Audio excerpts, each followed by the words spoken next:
आणि 5च्या 5 महत्त्वाच्या बातम्या कोणत्या आहेत एक नजर टाकूयात। मुंबईतून महत्त्वाची बातमी आहे, खरातचा सीडीआर निघालेला आहे। शिंदेंचे तिथं खरातला 17 कॉल्स असल्याचा दावा अंजली दमानिया यांनी केलेला आहे। ऋतिक गणकवार आपल्याला या संदर्भात अधिक अपडेट्स देत आहेत। आणखी कोणकोणते नेते खरातच्या संपर्कात होते, सीडीआर मध्ये आणखी कुणाकुणाचे नंबर्स डिटेक्ट झालेले आहेत या संदर्भात आपण सविस्तर माहिती जाणून घेणार आहोत।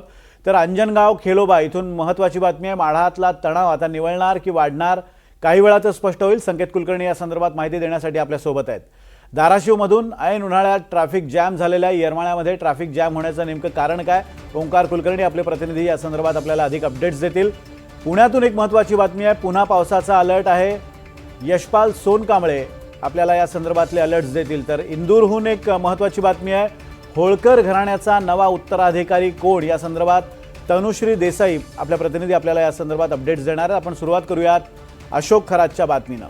भोंदूबाबा अशोक खरात प्रकरणाची व्याप्ती आता केवळ गुन्हेगारीपुरती मर्यादित न राहता त्याचे नेते मंडळी आणि मंत्रालयापर्यंत पोहोच होती याची माहिती समोर आली आहे। सामाजिक कार्यकर्त्या अंजली दमानिया यांच्याकडे अशोक खरातचा मोबाईलचा सीडीआर रिपोर्ट समोर आलाय। उपमुख्यमंत्री एकनाथ शिंदे, सत्ताधारी पक्षाचे मंत्री आणि रुपाली चाकणकर यांचे अशोक खरात सोबत शेकडो कॉल्स झाल्याचा दावा करत दमानिया यांनी या प्रकरणात मोठा खुलासा केलाय। रुपाली चाकणकर यांचे अशोक खरात सोबत तब्बल 177 कॉल्स झालेत।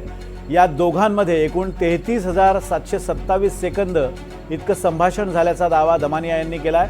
त्याचबरोबर उपमुख्यमंत्री एकनाथ शिंदे यांचे सुद्धा खरातला 17 कॉल्स झालेत, यात 10 इनकमिंग 7 आउटगोईंग कॉल्स झालेत। एकदा तर दोघांमध्ये तब्बल 21 मिनिटं सलग संभाषण झाल्याचा दावाही दमानियांनी केलाय।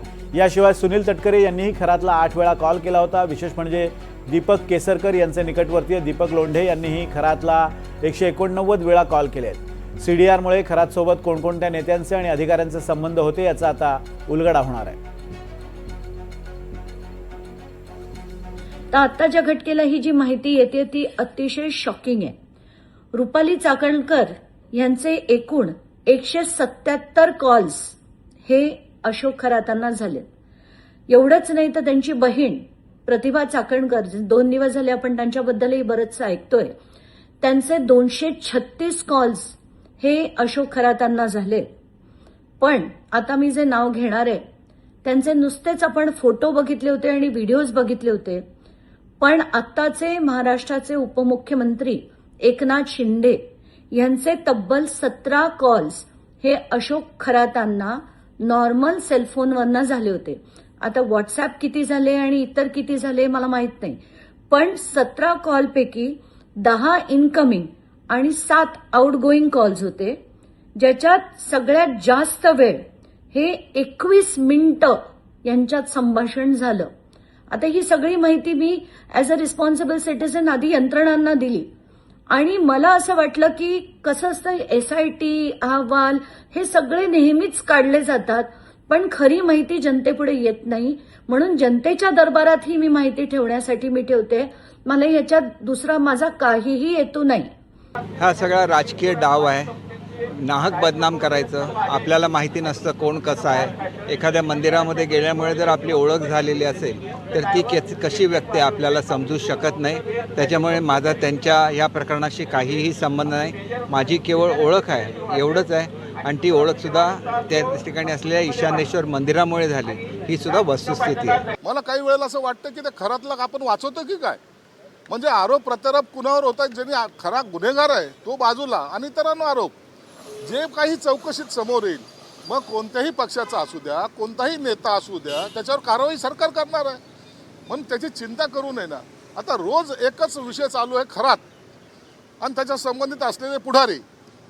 पुढारी काय असेल, अधिकारी काय असेल, जो जो त्या पापामध्ये सहभागी असेल सर्वांवर कारवाई ही केली जाणार आहे, म्हणून त्याची चिंता कुणी करू नये। नीलम गोरेंच्या बाबतीमध्ये जी पत्रकार परिषद घेतली होती त्यामध्ये मी सांगितलं होतं की नाशिकला एक्सप्रेस इन हॉटेलमध्ये जे आहे ती खरात आणि नीलम गोरेंची भेट झालेली आहे।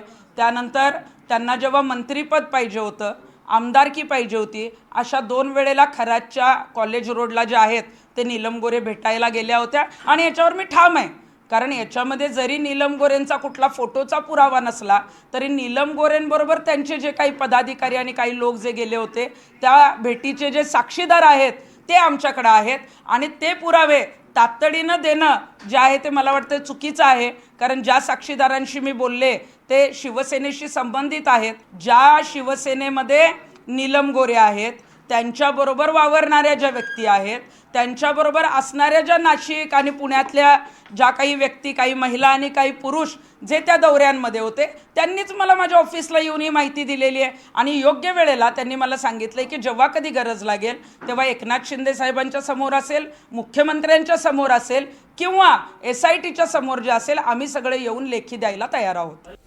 आणि आपले प्रतिनिधी ऋतिक गणकवार आपल्यासोबत याविषयी बोलण्यासाठी आहेत. ऋतिक, खरं तर CDR असा कुठल्याही खाजगी व्यक्तीला मिळत नाही, तपास यंत्रणांच्या कडे ते अधिकार असतात. असं असताना अंजली दमानियांना हे CDR कसे मिळाले आणि या CDRच्या सत्यतेबाबत त्या काय म्हणतायत? आणि आत्ता त्या असं म्हणाल्या की संबंधित यंत्रणांना आपण हे CDR दिलेले आहेत. कोणत्या यंत्रणांना त्यांनी हे CDR सुपूर्द केले आहेत? आपण बघतोय की अंजली दमनिया या सामाजिक कार्यकर्त्या आहेत आणि त्यांनी असा दावा केलेला आहे की मी या प्रकरणावरती काम करते आणि अचानक एका अननोन नंबरवरून मला सकाळी हा CDR प्राप्त झालेला आहे. त्या सध्या पंजाबच्या चंदीगडमध्ये आहेत, एका लग्नासाठी त्या तिथे गेलेल्या आहेत आणि त्यांना व्हॉट्सअपवरती एका निनावी नंबरवरून त्यांना तो CDR प्राप्त झाला. ज्यावेळेस त्यांनी तो CDR चेक केला आणि त्यानंतर तो CDR हा माध्यमांसमोर ठेवलेला आहे आणि माध्यमांसमोर तो CDR ठेवायच्याच अगोदर या प्रकरणामध्ये जी SIT स्थापन आहे, SIT जो तपास करते तिच्याकडे देखील हा CDR त्यांनी दिलेला असल्याचं त्यांच्याकडून सांगण्यात येते. तसंच राज्याचे मुख्यमंत्री देवेंद्र फडणवीस यांच्याकडे देखील तो CDR त्यांनी सुपूर्द केलेला आहे आणि त्यांनी हा CDR त्यांच्याकडे देताना असं देखील म्हटलेलं आहे की नेहमीच आपण बघतो की SIT स्थापन होते, अहवाल येतात, मात्र त्याची योग्य ती माहिती जनतेसमोर येत नाही. मात्र ही माहिती जनतेसमोर यावी यामुळं आम्ही हा CDR माध्यमांना देखील देत आहे आणि याच CDRमध्ये सध्या धक्कादायक खुलासे आणि या प्रकरणाला आता एक नवीनच वळण घेऊन जाणारा जो खुलासा आहे तो करण्यात आल्याचं आपल्याला पाहायला मिळतं आहे. यामध्ये जी अशोक खरात आहे त्याची मुलगी आहे, त्याच्यासोबतचा एक नंबरचे म्हणजे सर्वात जास्तचं संभाषण होतं आहे. मात्र त्या पाठोपाठ जर पाहिलं तर रुपाली चाकणकर ज्या महिला आयोगाच्या अध्यक्ष होत्या त्यांनी राजीनामा दिलेला आहे. त्यांचा एक राज्य सरकारच्या जबाबदार पदावरती बसलेली व्यक्ती त्यांच्या संपर्कात होते. तसंच दुसरीकडे उपमुख्यमंत्री एकनाथ शिंदे यांचे देखील तब्बल 21 मिनिटाचं संभाषण आहे. एका कॉलमध्ये जवळपास 17 कॉल त्यांचे झालेले आहेत, त्यामध्ये 10 इनकमिंग आहेत जे खुद्द एकनाथ शिंदे यांनी खरातला केलेला आहे, तर 7 कॉल हे खरातनं एकनाथ शिंदे यांना केलेलं आहे. त्यामध्ये 21 मिनिटाचं एका कॉलमध्ये संभाषण आहे. त्यामुळं हे 21 मिनिटं एकनाथ शिंदे आणि खरात काय बोलत होते याची चौकशीची मागणी अंजली दमनिया यांनी केलेली आहे. विरोधकांकडून देखील आता ही मागणी होऊ लागल्याचं पाहायला मिळतंय. तसंच रुपाली चाकणकर ह्या देखील जवळपास 33,000 मिनिटं सोबत बोलताय मागच्या वर्षभरातल्या काळामध्ये. त्यांचे नेमके संबंध कसे आहेत याचा देखील तपास व्हावा, त्यांच्यावरती गुन्हा नोंदवावा अशा पद्धतीची मागणी अंजली दमानिया यांनी केल्याचं पाहायला मिळतंय. त्या पाठोपाठ दीपक केसरकर यांचे निकटवर्ती आहे दीपक लोंढे, हे देखील 30,000 मिनिटं जो भोंदूबाबा खरात आहे त्याच्यासोबत बोलत असल्याचं पाहायला मिळतंय. सुनील तटकरे यांचे 7 कॉल आहेत, आशिष शेलार यांचा 1 कॉल आहेत. आपण बघतोय की हे मोठमोठे नेते अशोक खरातच्या संपर्कात होते आणि यांची चौकशीची मागणी आता होऊ लागली आहे. धन्यवाद ऋतिक दिलेल्या अपडेट्सबद्दल. आणि यात विशेष करून एकनाथ शिंदे तर आहेतच, मात्र भाजपचे नेते सुद्धा आहेत. चंद्रकांत पाटलांचे 8 कॉल्स आहेत, त्याचबरोबर आशिष शेलार यांचा 1 कॉल आहे. त्यामुळे आता या नेत्यांची चौकशी दमानिया म्हणतात त्याप्रमाणे होणार का हे पाहणं महत्त्वाचं असेल. पुढची बातमी सोलापुरातून आहे. सोलापुरात अंजनगावातील प्रकरण आता शांत होण्याच्या मार्गावर आहे. अंजनगावात छत्रपती शिवाजी महाराजांचा पुतळा बसवणाऱ्या व्यक्तीचा पोलिसांकडून जबाब घेतला गेलाय. छत्रपती शिवाजी महाराजांचा पुतळा जर खेलोबा देवस्थानच्या जागेत असेल तर पुतळा काढण्याची तयारी अंजनगावातील शिवभक्तांनी दर्शवली आहे. याबाबत पोलिसांनी मराठा समाजातील व्यक्तींचे इन कॅमेरा जबाब घेतले आहेत आणि त्यामुळे अंजनगावातील प्रकरण आता शांत होण्याच्या मार्गावर आहे. संकेत कुलकर्णी आपले प्रतिनिधी, आपण थेट त्यांच्याकडनं माहिती घेऊयात. संकेत, असं कळत होतं की खेलोबा देवस्थानच्या जागेची मोजणी करण्यास लक्ष्मण हाके आणि इतर नेत्यांनी विरोध केलेला होता, मात्र आता प्रकरण शांत होण्याच्या बेतात असल्याचं कळतंय. काय अपडेट्स झालेले आहेत, पुढच्या काळात काय चर्चा झालेली आहे? खरं तर काल संध्याकाळपासून लक्ष्मण हाके अंजनगावात बसून सुमारे 24 तास ते आंदोलन करतात. यामध्ये त्यांनी आज सकाळपर्यंत भूमिका घेतली होती की अनादी काळापासून हे मंदिर आहे, त्यामुळे या मंदिराची मोजणी करण्याचा अधिकार इथल्या आमदारांना, इथल्या प्रशासनाला कोणी दिलं, अशी भूमिका घेतली होती. मात्र मोहोळचे माजी आमदार राजन पाटील यांनी याबाबत आज दुपारी 1 वाजता बैठक घेतली, ज्यामध्ये धनगर समाजाचे 2 प्रतिनिधी, मराठा समाजाचे 2 प्रतिनिधी उपस्थित होते. आणि याच बैठकीत ठरलं की जागेची मोजणी करू. मोजणी केल्यानंतर जर ती जागा देवस्थानाची असेल तर पुतळ्याचं स्थलांतर होईल, किंवा ती जागा शासकीय असेल तर पुतळा तिथेच राहील. याला दोन्ही समाजाच्या प्रतिनिधींनी या बैठकीत मान्यता दिली. यानंतर आता मोजणी होणार आहे. याबाबत लवकरच तोडगा निघाला. याच दरम्यान पोलिसांनी इन कॅमेरा जबाब घेतलेले आहेत आणि तसे लेखी जबाब हे लिहून घेतले. त्यामुळे कदाचित आता या जबाबाच्या आधारावर आज संध्याकाळी किंवा रात्री उशिरापर्यंत हे प्रकरण शांत होईल अशी शक्यता आहे.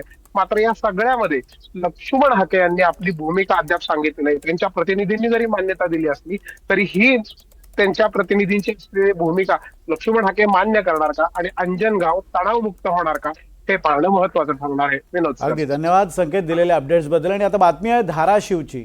धाराशिवच्या येरमाळ्यात येडेश्वरीच्या यात्रेत वाहतूक व्यवस्था विस्कळीत झाली आहे. भाविकांच्या वाहनांची संख्या प्रमाणाबाहेर गेल्यानं महामार्गावर तब्बल 40 किलोमीटरपर्यंत वाहनांच्या रांगा लागल्यात. सोलापूर धुळे महामार्ग दोन्ही बाजूनं जाम असून जड वाहनांना प्रवेश दिल्यानं सोलापूर धुळे महामार्गावर वाहतूक कोंडी झाली आहे. जवळपास 15 लाखांच्या आसपास भाविक या यात्रेसाठी दाखल झालेत. विशेष म्हणजे भाजप आमदार राणा जगजितसिंह पाटील हे सुद्धा जवळपास 2.5 तास या ट्रॅफिकमध्ये अडकून पडले होते.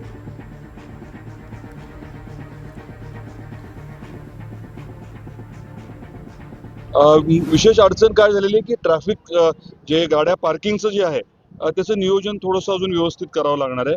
जसं आपण तुळजापूरला करतो, तुळजापूरला यात्रेच्या दरम्यान पार्किंगचं व्यवस्थित नियोजन केलं जातं.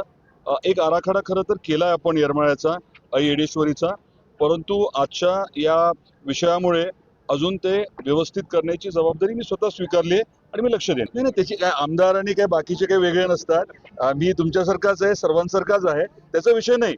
महत्वाचं काय की अतिशय उत्साहामध्ये ही यात्रा आणि हे सर्व जे प्रक्रिया आहे ती चालू आहे. तुम्ही इथं कोणी नाराज दिसतंय का? कोणी नाराज नाही. आईचं दर्शन झालंय, सगळे त्या ऊर्जेने आनंदी आहे. ओंकार कुलकर्णी आपले प्रतिनिधी या संदर्भात आपल्याला अधिक अपडेट्स देत आहेत. ओंकार, आमदार त्या ट्रॅफिकमध्ये अडकले होते, ते म्हणतात ती काही वेगळी गोष्ट नाही आहे, आम्ही पण सर्वसामान्यच आहोत. मात्र आता तिथली परिस्थिती कशी आहे? जवळपास 40 किलोमीटर इतक्या जर रांगा लागल्या असतील तर नियोजन कसं केलं जाते? नक्कीच जर विनोद सर जर पाहायला गेलं तर येडेश्वरी देवीची यात्रा सुरू आहे आणि यात्रेतील आजचा जो आहे तो मुख्य दिवस होता आणि याच दिवशी ही जी गर्दी आहे ती कुठेतरी झालेली पाहायला मिळालेली आहे. जो सोलापूर आणि धुळे महामार्ग आहे त्याच्यावरती तब्बल 40 किलोमीटरच्या रांगा ज्या आहेत त्या दोन्ही बाजूनं रस्त्याच्या लागलेल्या पाहायला मिळालेल्या होत्या. एकंदरीत जर बघितलं तर यामध्ये भाजपचे आमदार राणा जगजितसिंह पाटील यांना देखील तब्बल 2.5 ते 3 तास या ट्रॅफिक मध्ये अडकून राहावं लागलेलं आहे. अक्षरशः शेवटी ते कुठेतरी या संपूर्ण ट्रॅफिक मधून चालत आपला पायी वाट कुठेतरी काढत गेलेले पाहायला मिळालेले होते. मोठ्या प्रमाणात कुठेतरी या ठिकाणी भाविक दाखल होत असतात. दरवर्षी जर पाहायला गेलं तर जवळपास 10 ते 15 लाख भाविक या यात्रेसाठी येत असतात. यावेळी देखील 15 लाखाच्या आसपास भाविक जे आहे ते येरमाळा नगरीमध्ये दाखल झालेले होते आणि या ठिकाणी प्रत्येकाचं कुठेतरी वाहन असल्यामुळं ह्या वाहनांच्या रांगा ज्या आहेत ते कुठेतरी या संपूर्ण परिसरामध्ये लागलेल्या पाहायला मिळाल्या, या संपूर्ण रस्त्यांवरती लागलेल्या पाहायला मिळाल्या. यामध्ये पोलीस प्रशासनाचं कुठेतरी दुर्लक्ष झालेलं पाहायला मिळते, कारण की मोठ्या प्रमाणात ही जी काही गर्दी झालेली होती त्याचं कुठेतरी नियंत्रण, त्यासाठी काहीतरी एखादा प्लॅन करणं गरजेचं होतं. मात्र ते करण्यात पोलीस प्रशासन देखील अपयशी ठरले असं देखील बोललं जाते. त्यामुळं मोठ्या प्रमाणात एक तर उन्हाचा कडाका जो आहे तो वाढताना दिसून येत आहे आणि त्यामध्ये कुठेतरी अशा पद्धतीनं 40 किलोमीटरच्या रांगा लागल्यामुळे वाहन चालकांना, वाहनातून जे काही प्रवास करणारे नागरिक आहेत, भाविक आहेत, त्यांना देखील मोठ्या प्रमाणात उन्हाचा हा त्रास सहन करावा लागलेला आहे. कडाका वाढत असल्यामुळं गाडीत कडाक्यात त्यांना प्रवास जो आहे तो कुठेतरी करावा लागलेला आहे. आमदार राणा जगजितसिंह पाटील हे देखील अडकलेले होते. आपण त्यांना देखील या संदर्भात विचारलं, मात्र कुठेतरी काल रात्री जो आहे तो मोठ्या प्रमाणात पाऊस झाला, त्यामुळं जे आजूबाजूला वाहनं लावली जायची ती रस्त्यावर लावण्यात आली, त्यामुळं अशा पद्धतीच्या रांगा लागल्याचं त्यांनी कुठेतरी सांगितलेलं आहे. आणि याचबरोबर येरमाळा येथील जर बघितलं तर यात्रेतील दिवसेंदिवस भाविकांची संख्या जी आहे ती वाढत आहे. त्या अनुषंगानं हे नियोजन जे आहे ते ट्रॅफिकचं करणं कुठेतरी आवश्यक बनलेलं आहे आणि या संदर्भातील कुठेतरी आराखडा जो आहे तो देखील कुठेतरी लवकरात लवकर मंजूर होण्याची गरज आहे. अगदी एक आराखडा मंजूर होण्याची गरज आहे आणि त्या दृष्टीनं प्रयत्न सुरू असल्याचं स्वतः राणा जगजितसिंह पाटील यांनी सांगितलेलं आहे. धन्यवाद ओंकार दिलेल्या अपडेट्सबद्दल. तर आता पुढची बातमी आहे पुणे शहरासंदर्भातली. पुणे शहरासह जिल्ह्याला काल अवकाळी पावसानं झोडपून काढलं. त्यातही आजही पुणे शहरासह जिल्ह्यासाठी 4 तासांचा येलो अलर्ट जारी करण्यात आला आहे. पावसानं पुणे शहरातील प्रत्येक चौकात दाणादाण उडवून दिली होती. ऐन दुपारनंतर कोसळलेल्या या मुसळधारेमुळे जनजीवन पुरतं विस्कळीत झालं होतं. वाहतुकीचा पार खोळंबा केलेल्या पावसानं 2 बळी सुद्धा घेतले आहेत. सिंहगड रस्त्यावर झाड कोसळून एका वृद्ध महिलेला जीव गमवावा लागलाय, तर खेडमध्ये भिंत कोसळून आणखी एकाचा मृत्यू झालाय. पुण्यात पावसानं 130 वर्षांचा विक्रम मोडलेला आहे. एप्रिल महिन्यात हा विक्रम यापूर्वी झालेला आहे. एप्रिल महिन्यात सर्वाधिक पावसाची नोंद झालेली आहे. काल दुपारी 2 ते 4 या वेळेत शिवाजीनगर इथं 65 मिलीमीटर तर NDA परिसरात 84 मिलीमीटर पावसाची नोंद झाली आहे. 4 एप्रिल 1896 या दिवशी शहरात 51.5 मिलीमीटर इतक्या पावसाची नोंद झाली होती आणि त्यानंतर जवळपास 130 वर्षानंतर इतका पाऊस झाला आहे. यशपाल सोनकांबळे आपले प्रतिनिधी या संदर्भात आपल्याला अधिक अपडेट्स देत आहेत. यशपाल, आज सुद्धा 4 तासांचा अलर्ट जारी करण्यात आलेला आहे. आज तिथली काय स्थिती आहे? आजही पावसाचं वातावरण आहे, पाऊस पडला होता सकाळपासून, आणि यंत्रणा आज कशा सज्ज आहेत?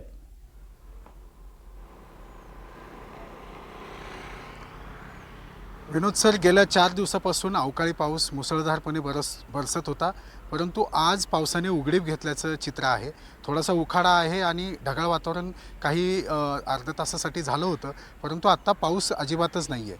परंतु भारतीय हवामान विभागाच्या पुणे वेधशाळेने जो येलो अलर्ट दिला होता तो जिल्ह्यामध्ये साधारण पाऊस असण्याची शक्यता आहे. एकूणच 12 तालुक्यातील 105 गावांमध्ये काल अवकाळी पाऊस गारपिटीसह मेघगर्जनेसह पडला. त्यामुळे 1785 हेक्टर क्षेत्र बाधित झालेलं आहे, ज्यामध्ये गहू, बाजरी, कांदा, द्राक्ष आणि पालेभाज्या आणि फळभाज्यांचं प्रचंड नुकसान झालं. पुणे शहरामध्ये अनेक झाडपडीच्या ज्या घटना आहेत, टोटल 100हून जास्त झाडपडीच्या घटना घडल्या, 145 तक्रारी आल्या. त्यामध्ये शेकडो मालमत्तेचं नुकसान झालं, दुचाकी आणि 4 चाकींचं नुकसान झालं. एकूणच पुणे महानगरपालिकेकडून जो नालेसफाईचा दावा करण्यात आला होता तो काल एकूणच खोटा ठरल्याचं पुन्हा एकदा सिद्ध झालं. आज पुणे महानगरपालिकेमध्ये महापौरांनी आपत्कालीन विभागाची बैठक घेतली आणि आपत्ती व्यवस्थापनामध्ये नालेसफाईचा पूर्ण आढावा घेण्यात आला आणि यापुढच्या काळामध्ये जेव्हा मान्सून येणार आहे त्यावेळेस आपल्याला कसं सज्ज राहता येईल आणि नालेसफाईचं काम युद्धपातळीवर सुरू करण्याचे निर्देश त्यांनी दिलेले आहेत. एकूणच आता 2 बळी या पुण्याच्या कालच्या अवकाळी पावसामध्ये गेले. पुण्याच्या लक्ष्मीनारायण सोसायटीच्या इथे एका टपरीवर झाड पडून रंजना गिरी यांचं दुर्दैवी मृत्यू झाला. तर खेडमध्ये तळवडे जे आहे, खेड तालुक्यातील गाव, तिथे बांधकामासाठीची जी भिंत बांधण्यात आली होती त्यात अलका मुसळे यांचा मृत्यू झाला. एकूणच ह्या 2 बळी, निष्पाप बळी गेल्यानंतर आता प्रशासनाला जाग आलेली आहे आणि जिल्हा प्रशासन, महापालिका प्रशासन एकत्रित संयुक्तपणे या बैठका घेऊन पुढच्या काळामध्ये अशा पद्धतीची वित्तहानी किंवा जीवितहानी होणार नाही यासाठी दक्षता घेण्यासंदर्भात प्रशासनाला निर्देश दिलेले आहेत. आणि एकूणच पुणे महानगरपालिका सज्ज झालेली आहे. वृक्ष प्राधिकरण विभागाला ज्या ज्या तक्रारी आलेल्या आहेत झाडाच्या, ज्या ज्या ठिकाणी धोकादायक झाडं आहेत त्या वृक्ष छटाई आणि त्याची निगराणी करण्याचं काम देखील सुरू झालेलं आहे. अगदी म्हणजे जिल्हा परिषद, जिल्हा प्रशासन आणि महापालिका प्रशासन आता तयारीला लागलेलं आहे आणि पुढच्या काळात अशा घटना घडू नये याची दक्षता घेतली जाते. धन्यवाद दिलेल्या अपडेट्सबद्दल यशपाल. आणि आता बातमी आहे इंदूरमधून. इंदूरमध्ये होळकर घराण्याचा नवा उत्तराधिकारी नेमण्यात आला आहे. प्रिन्स यशवंतराव होळकर तृतीय यांना इंदूरच्या गादीचे उत्तराधिकारी म्हणून जाहीर करण्यात आलं आहे. हा उत्तराधिकारी नियुक्त करण्याचा सोहळा इंदूरच्या राजवाड्यात आयोजित करण्यात आला होता. अनेक मराठा घराण्याचे प्रतिनिधी या सोहळ्यासाठी उपस्थित होते. आणि याच संदर्भात बोलण्यासाठी आपल्या प्रतिनिधी तनुश्री देसाई आपल्यासोबत आहेत. तनुश्री, हा सोहळा नेमका कधी, म्हणजे आता हा सोहळा किंवा उत्तराधिकारी नेमण्याचं प्रयोजन नेमकं काय होतं, आणि दुसरा मुद्दा, कशा पद्धतीनं हा सोहळा होतो, आणि या सगळ्या सोहळ्याबद्दल आम्हाला सविस्तर सांगाल? हो, होळकर राजघराण्यातली उत्तराधिकारी संदर्भात एक ऐतिहासिक आणि महत्वाची घोषणा करण्यात आली आणि हे जे कार्यक्रम होता ते इंदुरातली ऐतिहासिक राजवाड्यातील आयोजित करण्यात आला होता. रामनवमीच्या दिवशी हे कार्यक्रम केला होता आणि इंदूरच्या महाराणी आणि उषाराजे यांनी एक दस्तावेजाद्वारा त्यांचे पुतणे यशवंतराव होळकर यांना इंदूरचे महाराज म्हणून आणि त्यांची पुतणीला सबरीनांजे यांना इंदूरचे राजकुमारी पदाचा वारस म्हणून घोषित केलेला आहे. आणि हे जे कार्यक्रम होता ते फॅमिली इव्हेंट होता आणि इंदूरच्या राजवाड्यामध्ये केलं होतं रामनवमीच्या दिवशी. धन्यवाद तनुश्री दिलेल्या अपडेट्सबद्दल. आपण बघतोय की रामनवमीच्या मुहूर्तावर हा उत्तराधिकारी नेमण्याचा सोहळा पार पडला आणि प्रिन्स होळकर तृतीय यांना हा मान मिळालेला आहे.